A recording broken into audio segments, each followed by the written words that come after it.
Assalamualaikum warahmatullahi wabarakatuh. Selamat berjumpa lagi dengan saya, Marsudi Praworo. Kali ini kita akan belajar IPA bersama saya, yaitu tentang materi dan perubahannya pada sub pokok bahasan pemisahan campuran. Sudah kita bicarakan pada materi-materi sebelumnya, mulai dari klasifikasi materi, perubahan fisika, perubahan kimia, dan pembagian materi itu ada zat tunggal, ada juga campuran. Secara khusus kali ini kita membicarakan masalah campuran. Nah, zat-zat yang tercampur kita sudah pelajari bahwa materi-materi yang tercampur dalam sebuah campuran itu adalah materi-materi yang memiliki sifat yang masih bertahan atau mempertahankan sifat awalnya atau sifat asalnya. Nah, dengan demikian maka pemisahan materi-materi dalam sebuah campuran dapat dilakukan secara fisika, tidak perlu dengan menggunakan cara-cara reaksi kimia. Untuk pemisahan campuran, apa metode yang kita gunakan? Ini kita bisa klasifikasikan sejauh mana materi-materi yang tercampur tersebut keberadaannya. Untuk lebih jelasnya, masing-masing metode yang bisa dipergunakan itu apa saja dan dipergunakan pada saat campuran itu bagaimana, kita ikuti tayangan pada video berikut ini. Silakan. Seperti yang sudah kita ketahui bahwa campuran terdiri atas dua zat atau lebih. Untuk memperoleh zat murni, penyusun campuran tersebut harus dipisahkan. Zat-zat dalam campuran tersebut dapat dipisahkan secara fisika. Prinsip pemisahan campuran didasarkan pada perbedaan sifat-sifat fisik zat penyusunnya, seperti wujud zat, ukuran partikel, titik leleh, titik didih, sifat magnetik, kelarutan, dan lain sebagainya. Metode pemisahan campuran banyak digunakan dalam kehidupan sehari-hari, seperti untuk penjernihan air dan pembuatan garam. Beberapa metode pemisahan campuran yang sering digunakan antara lain penyaringan, sentrifugasi, sublimasi, kromatografi, dan destilasi.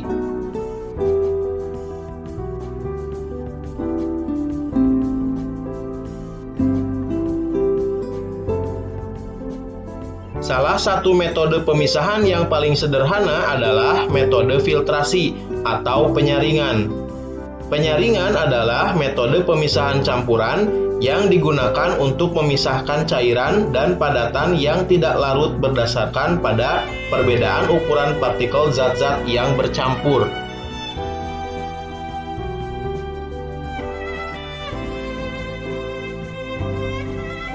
Metode sentrifugasi sering dilakukan sebagai pengganti filtrasi jika partikel padatan yang terdapat dalam campuran memiliki ukuran sangat halus dan jumlah campurannya lebih sedikit. Metode sentrifugasi digunakan secara luas untuk memisahkan sel-sel darah merah dan sel-sel darah putih dari plasma darah. Dalam hal ini, padatan adalah sel-sel darah merah dan sel-sel darah putih yang akan mengumpul di dasar tabung reaksi, sedangkan plasma darah berupa cairan yang berada di bagian atas.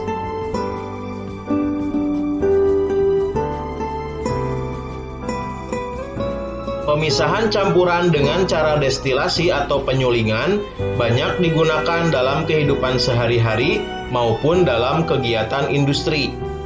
Pemisahan campuran dengan cara penyulingan digunakan untuk memisahkan suatu zat cair dari campurannya. Prinsip kerjanya didasarkan pada perbedaan titik didih dari zat cair yang bercampur.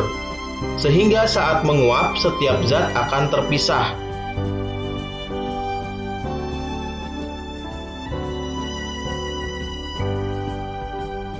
Metode pemisahan dengan cara kromatografi digunakan secara luas dalam berbagai kegiatan, di antaranya untuk memisahkan berbagai zat warna dan tes urin untuk seseorang yang dicurigai menggunakan obat terlarang atau seseorang atlet yang dicurigai menggunakan doping. Pemisahan campuran dengan cara kromatografi pada umumnya digunakan untuk mengidentifikasi suatu zat yang berada dalam suatu campuran. Prinsip kerjanya didasarkan pada perbedaan kecepatan merambat antara partikel-partikel zat yang bercampur dalam suatu medium diam ketika dialiri suatu medium gerak.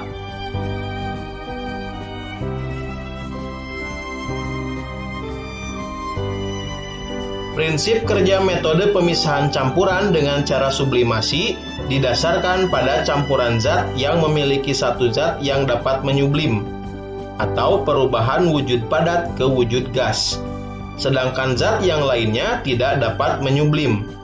Contohnya, campuran iodin dengan garam dapat dipisahkan dengan cara sublimasi.